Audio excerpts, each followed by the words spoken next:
Black women in the workforce, and some really startling numbers here, Brian.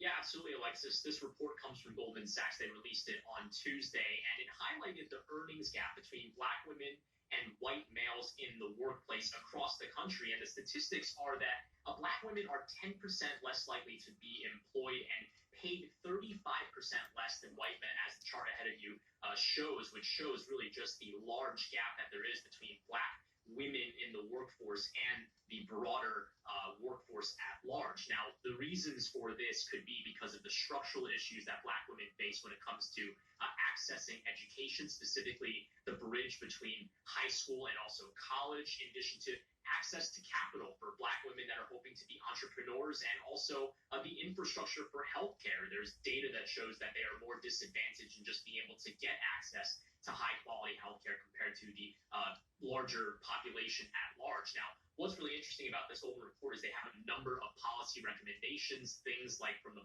public sector at least, enforcing pay equity and fair housing laws, in addition to raising the minimum wage, a very hot discussion that unfortunately collapsed in the Senate about 2 weeks ago.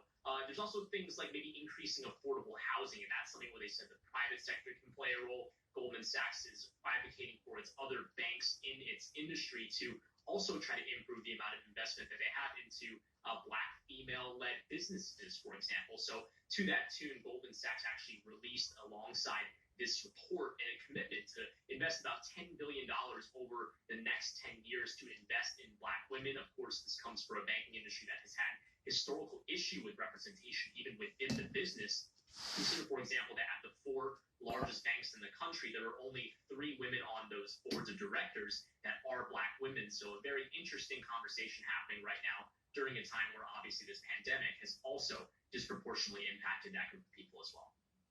Absolutely. A very timely report there from Goldman Sachs. Brian Cheung, thanks so much.